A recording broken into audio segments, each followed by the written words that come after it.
अंग्रेजी गुलामी तज कर अमर स्वाभिमान भर ले भारतवासी। हिंदू नववर्ष मनाकर खुद में आत्मसम्मान भर ले भारतवासी।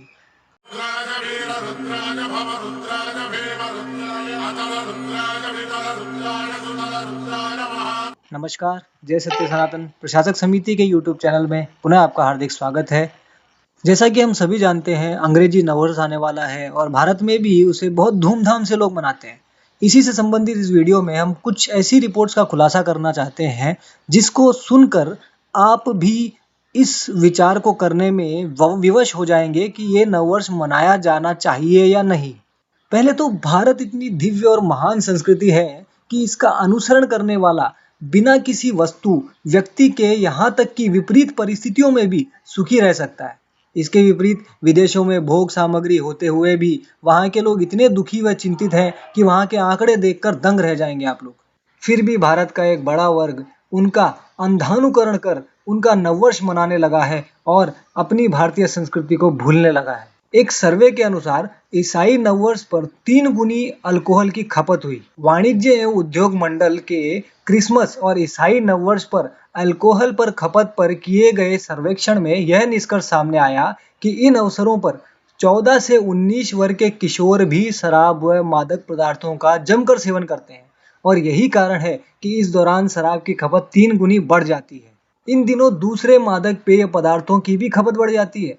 बड़ों के अलावा छोटी उम्र वाले भी बड़ी संख्या में इसका सेवन करते हैं। इससे किशोर किशोरियों के कोमल वय के लड़के लड़कियों को शारीरिक नुकसान तो होता ही है, उनका व्यवहार भी बदल जाता है और हरकतें भी जोखिमपूर्ण हो जाती हैं। उसका दुष्परिणाम कई बार HIV संक्रमण के तौर पर सामने आता है तो कईयों को टीबी, लीवर की बीमारी, अल्सर और गले के कैंसर जैसी कई असाध्य रोग भी पैदा हो जाते हैं।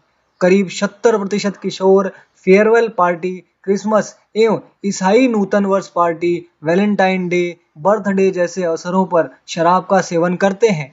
एक अन्य सर्वेक्षण के अनुसार भारत में कुल सड़क दुर्घटना में 40% शराब के कारण होती है। सूत्रों का कहना है कि क्रिसमस यानी 25 दिसंबर से 1 जनवरी के दिनों में शराब आदि नशीली पदार्थों का सेवन, युवा धन की तबाही व आत्महत्याएं खूब होती है।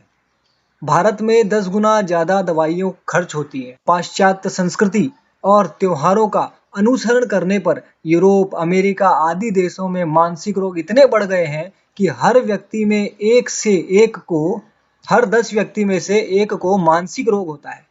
दुर्वासनाएं इतनी बढ़ गई हैं कि हर 6 सेकंड में एक बलात्कार होता है और हर वर्ष लगभग 20 लाख से अधिक कन्याएं विवाह से पूर्व ही गर्भवती हो जाती हैं। वहां पर 65% शादियां तलाक में बदल जाती हैं। एड्स की बीमारी दिन दुगुनी रात चौगुनी फैलती जा रही है। वहां के पारिवारिक व सामाजिक जीवन में क्रोध, कलह, असंतोष, संताप, उच्छृंखलता, अखंडता और शत्रुता का महान भयानक वातावरण छाया रहता है। विश्व की लगभग 4% जनसंख्या अमेरिका में है। उसके उपभोग के लिए विश्व की लगभग 40% साधन सामग्री जैसे कि टीवी, कार, AC, मकान आदि मौजूद है। फिर भी वहां अपराधी वृत्ति इतनी बढ़ी है कि हर 10 सेकंड में एक सेंधमारी होती है। 1 लाख व्यक्तियों में से 425 व्यक्ति कारागार में सजा भोग रहे हैं। इन सब का मुख्य कारण दिव्य संस्कारों की कमी है। 31 दिसंबर की रात नए साल के स्वागत के लिए लोग जमकर दारू पीते हैं, हंगामा करते हैं, महिलाओं से छेड़खानी करते हैं। रात को दारू पीकर गाड़ी चलाने से दुर्घटना की संभावना, रेप जैसी वारदात, पुलिस व प्रशासन बेहाल और भारतीय सांस्कृतिक मूल्यों का विनाश होता है। और 1 जनवरी से आरंभ हुई ये घटनाएं साल भर में बढ़ती ही रहती है। जबकि भारतीय नववर्ष नवरात्रों के व्रत से शुरू होता है।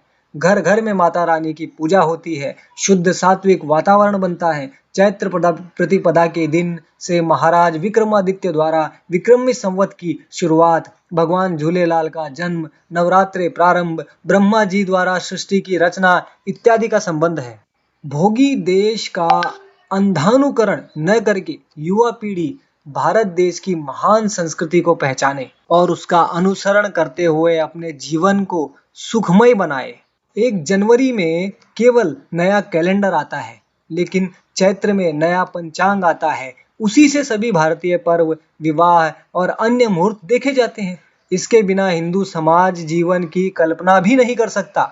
इतना महत्वपूर्ण है ये कैलेंडर यानी पंचांग। इतने दुष्परिणाम इस अंग्रेजी नए साल के जानने के बाद अब आप स्वयं सोचिए कि ये 1 जनवरी वाला नया साल हम क्यों मनाएं? और ये भी सोचिए कि क्या इस नए साल के पीछे कोई ऐतिहासिक महत्व है? क्या इसके पीछे कोई ऐसा वैज्ञानिक कारण है जिस कारण इसे मनाया जाए? हम आधुनिक होने की बातें करते हैं, हम वैज्ञानिक तर्कों की बातें करते हैं, लेकिन हम ये नहीं सोचते कि ये कैसे त्योहार मना रहे हैं जिनके पीछे ना कोई वैज्ञानिक कारण है, ना कोई ऐतिहासिक तथ्य है, ना कोई तर्क है, ना प्रकृति आपके साथ है। फिर किस प्रकार के त्योहार मना रहे हैं हम? सभी से निवेदन है कि एक बार जरूर विचार करें कि हमें क्या मनाना चाहिए, क्या नहीं मनाना चाहिए, क्या हमारे देश, धर्म, हमारी खुद के जीवन के लिए, हमारे बच्चों के लिए अच्छा है और क्या नहीं है। मूर्खों की भांति भेड़ चाल चलना ये एक समझदार व्यक्ति की पहचान नहीं है। इसलिए आप सभी से निवेदन है कि केवल कैलेंडर बदलें, अपनी संस्कृति नहीं।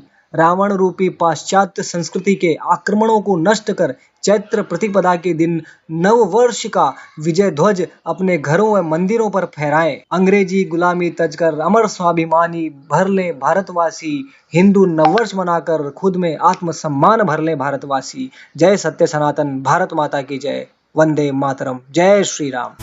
आपको यह वीडियो कैसा लगा कृपया कमेंट कर अवश्य बताएं और ज़्यादा से ज़्यादा शेयर कीजिए इस वीडियो को। और हाँ, हमारे चैनल सब्सक्राइब करना ना भूलें। जय हिंद, वंदे मातरम।